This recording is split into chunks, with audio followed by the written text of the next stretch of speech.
Mga kababayan, magandang araw po sa inyong lahat. Welcome po sa isa na namang episode ng ating talakayan dito po sa Attorney Enzo Bunyog.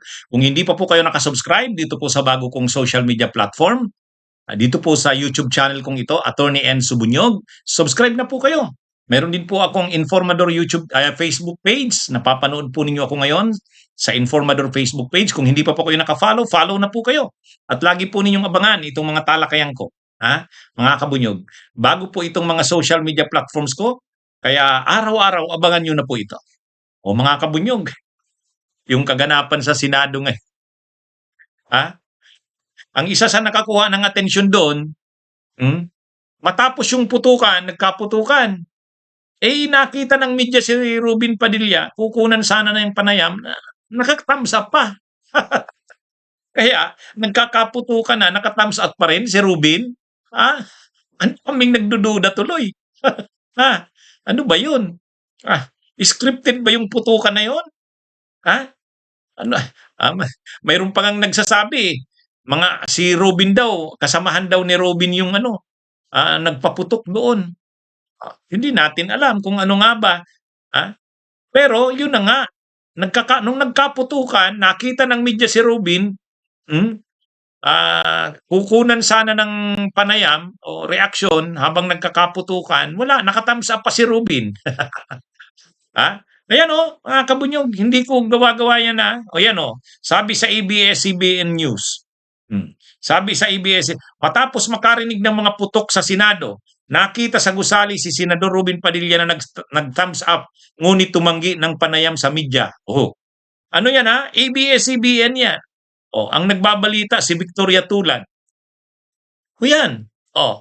Hindi ko po gawa-gawa yung na yan, yung obserbasyon. Kaya, kumbaga nakarinig na ng mga putok. Tapos nakita mo si Robin Padilla naka-thumbs up.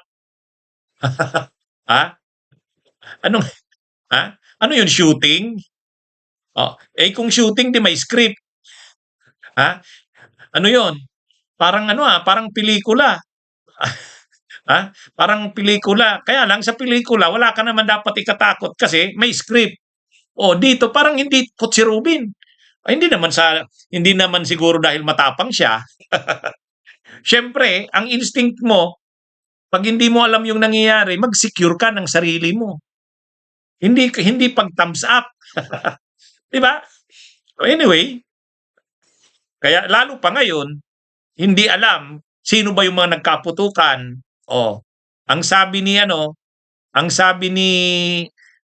Junvic Rimulya, nag-press con sila ni Cayetano, may pumasok daw na mga armadong grupo, mga armadong kalalakihan. Hindi alam kung sino yun. Pwede ba? Pwede ba yun? Hindi alam kung sino yung mga yun. Nasaan na ngayon yung mga pumasok na yun? Hindi rin alam sino ang nagkabarilan. Ay, mga kabayan, maraming katanungan yan.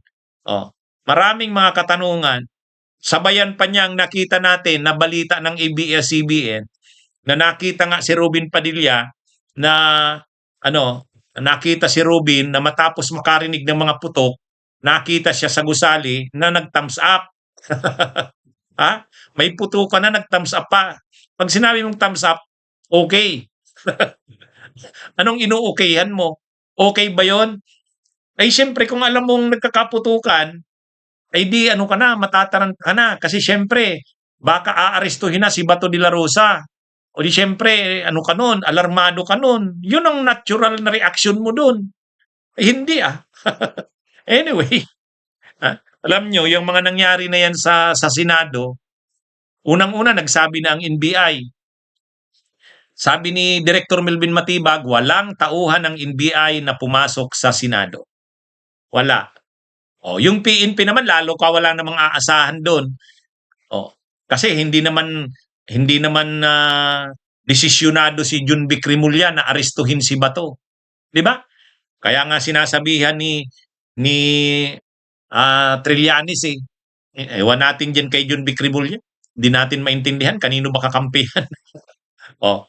Ibig sabihin, hawak ni Junvic ang pulis, ang PNP. Hawak niya ang CIDG. Hindi naman gagalaw ang PNP at CIDG nang walang order ni Junvic.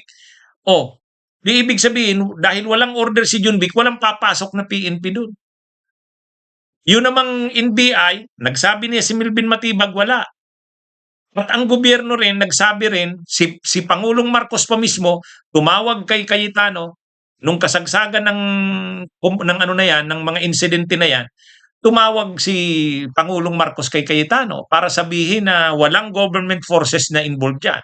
Ganon din si DND Secretary Gibo Teodoro. So ibig sabihin, kaninong mga tao yun? Yung mga pumasok na yun na armado, alam naman natin si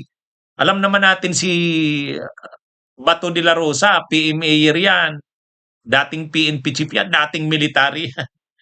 Yung mga ganyang operations, kaya nila yan. Si Robin Padilla naman, aktor naman yan, sanay din yan sa pelikula. At lahat ng mangyayari doon sa loob ng Senado, ang may control niyan, sila na. Sila Cayetano. Kasi sila na yung may hawak ng liderato ng Senado.